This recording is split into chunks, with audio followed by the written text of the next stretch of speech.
Tuhan bersamamu.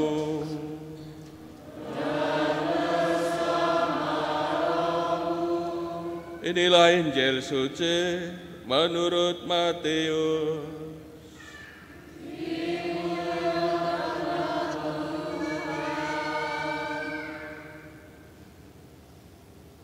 Sekali peristiwa Yesus berkata kepada murid-muridnya, "Apabila saudaramu berbuat dosa, tegurlah dia di bawah 4 mata. Jika ia mendengarkan nasihatmu, engkau telah mendapatnya kembali. Jika ia tidak mendengarkan engkau, bawalah seorang atau 2 orang lagi, supaya atas keterangan 2 atau 3 orang saksi perkara itu tidak disangsikan. Jika ia tidak mau mendengarkan mereka, sampaikanlah soalnya kepada jemaat. Jika ia tidak mau juga mendengarkan jemaat, pandanglah dia sebagai seorang yang tidak mengenal Allah atau seorang pemungut cukai. Sesungguhnya aku berkata kepadamu, apa yang kamu ikat di dunia ini akan terikat di surga, dan apa yang kamu lepaskan di dunia ini akan terlepas di surga. Lagi pula aku berkata kepadamu, jika 2 orang di antara kamu di dunia ini sepakat meminta apapun juga, permintaan mereka itu akan dikabulkan oleh Bapa-Ku yang di surga.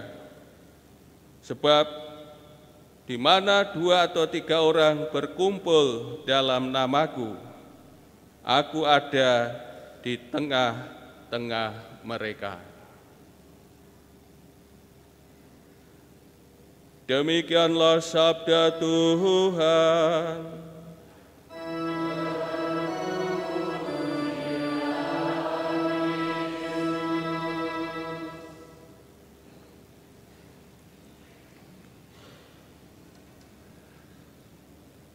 Saudara-saudari yang terkasih,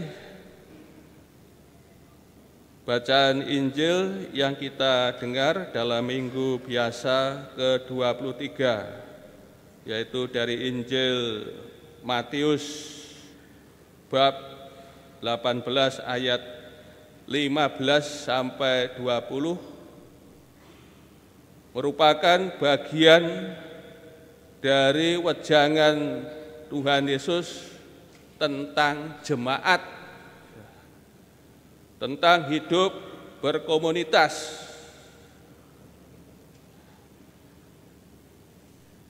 Sebelum bacaan ini, dalam perikop sebelumnya, yaitu dalam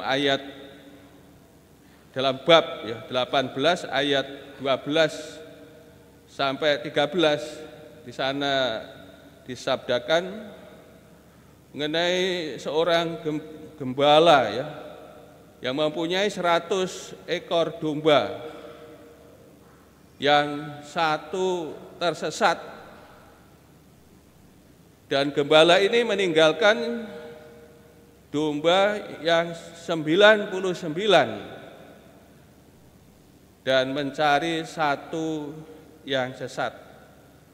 Juga ditegaskan dalam bab 18 ayat 14 bahwa Bapa di surga tidak menghendaki seorang anak kecil atau seorang murid hilang. 2 ayat ini memberi inspirasi bagi bacaan yang kita dengar pada hari ini. Saudara-saudari terkasih, bagaimana caranya untuk mendapatkan kembali saudara kita yang hilang atau tersesat karena dosa, Ini yang menjadi pertanyaan ya, bagaimana caranya mendapatkan kembali saudara kita ini yang hilang atau tersesat karena dosa. Dan jawabannya kita dengar ya dalam bacaan Injil hari ini, ya, cara kita ya mendapatkan saudara kita yang hilang supaya kembali dalam jemaat, dalam komunitas. Ini soal prosedur, soal proses rekonsiliasi. Ada tiga tahap atau mungkin juga dikatakan 3 cara. Apabila saudaramu berbuat dosa, tegurlah dia di bawah 4 mata. Berarti ini orang berapa ini? Orang 2 ya. Ini prosedur pertama ya orang 2, enggak langsung ketiga itu ya dibawa ke jemaat, tapi ini kan antar pribadi dalam komunitas ya. Kalau ada saudara yang ini berbuat dosa ya, tegurlah di bawah 4 mata ya. Tegurlah. Di sini menegur ini bukan dalam nada mencela. Ya, ini harus dimengerti ya, bukan nada mencela. Biasanya orang menegur kan mencela. Tapi di sini bukan nada mencela ya. Tegurlah di sini juga sama, yakinkanlah. Dalam arti jelaskanlah ya kesalahannya.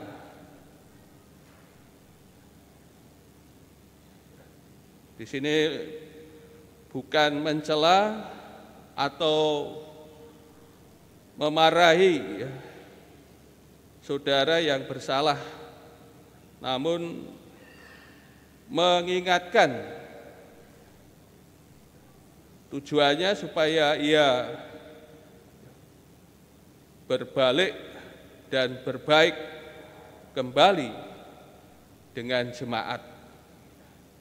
Ini prosedur pertama ya, yang harus kita tempuh ya, 4 mata ya, 2 orang. Kalau saudara yang berdosa ya, ketika diyakinkan ya belum bertobat, ini ada cara kedua ya, memanggil ya, sesama 1 atau 2 orang. Tujuannya supaya perkaranya menjadi jelas dan yang berdosa ya tentu ya bertobat. Tapi di sini memanggil 1 atau 2 orang bukan tujuannya untuk memojokkan ya, yang berdosa atau yang salah ya.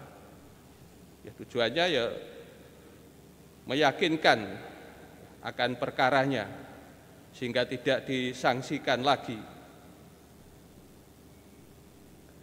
Kalau tidak mempan, ini baru dibawa kepada jemaat. Jemaat di sini lokal ya, bukan jemaat universal. Dan juga dalam jemaat ini prosedurnya juga tidak disebutkan lebih lanjut, atau dalam jemaat lokal ini memanggil seluruh anggota jemaat kemudian sidang bersama, atau perkara ini dipercayakan kepada yang berwenang ya dalam jemaat.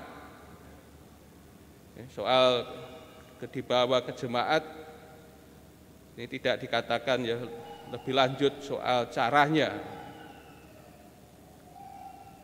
Jika tidak mau juga mendengarkan jemaat, pandanglah dia sebagai seorang yang tidak mengenal Allah atau seorang pemungut cukai. Ini tahapan ketiga ya. Kalau tidak mendengarkan rekan jemaat dipandang sebagai orang tidak mengenal Allah atau seorang pemungut cukai. Bagi orang Yahudi, kalau orang sudah dianggap demikian, ya, tidak mengenal Allah atau seorang pemungut cukai, berarti sudah tidak ada hubungan sama sekali.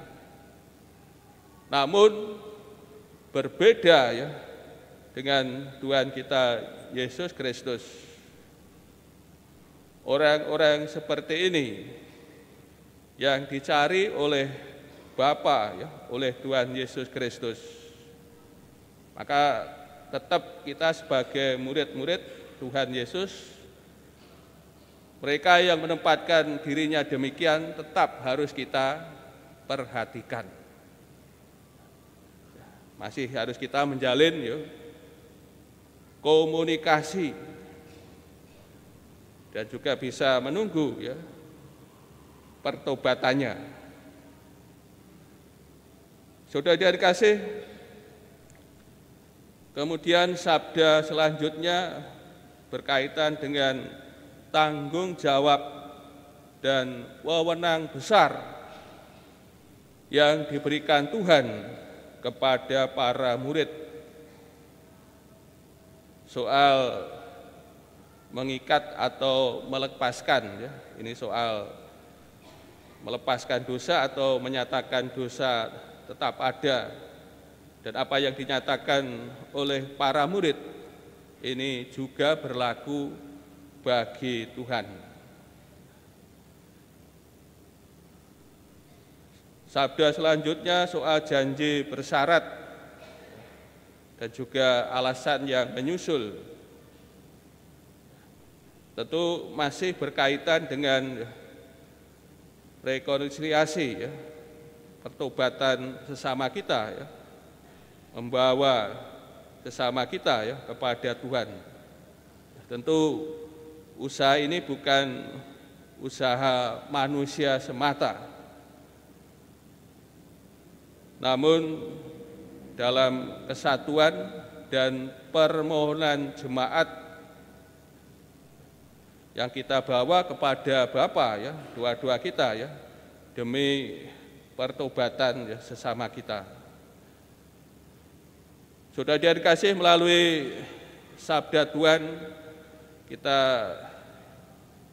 mendapat wejangan dari Tuhan kita Yesus Kristus dalam hidup berkomunitas, ya, dalam hidup jemaat, dalam hidup gereja. Intinya kita bertanggung jawab bagi keselamatan sesama kita dalam komunitas, dalam jemaat, dalam gereja. Kita bertanggung jawab akan jiwanya. Maka bila sesama kita bersalah, berdosa, maka kita mempunyai tanggung jawab, ya, untuk, ya, mengingatkannya, untuk membawa kembali sesama kita kepada jemaat dalam hidup komunitas, ya, di dalam gereja. Yang mendasari ini semua gambaran yang diberikan oleh Tuhan Yesus, ya,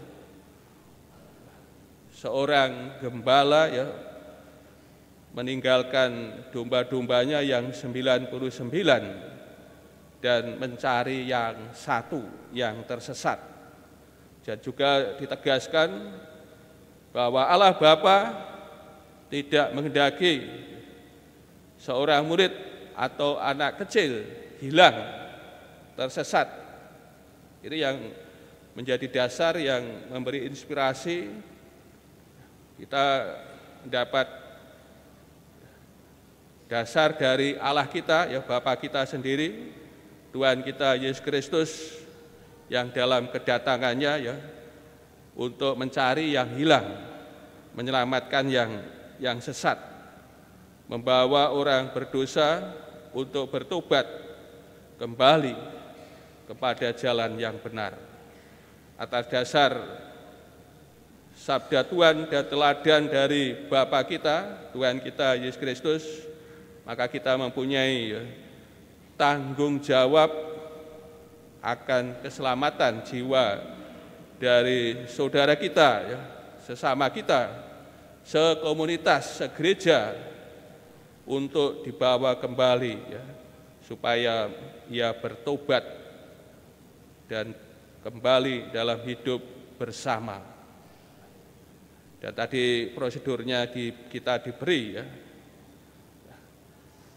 ini pada dikasih, sesama kita yang bersalah, berdosa itu ibaratnya seorang anak kecil yang lemah. Ya harus dijaga, bukan disesatkan, bukan ditambah jongkrok nih, surung supaya lebu jurang, mudar mati.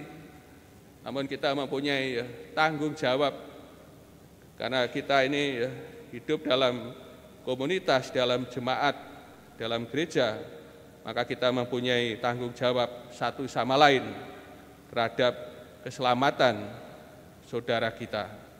Dan teladan dari semua ini adalah Bapa kita di surga, Tuhan kita Yesus Kristus, yang begitu besar kasih-Nya, yang datang ke dunia ini mencari yang hilang, menyelamatkan orang berdosa supaya mereka beroleh keselamatan.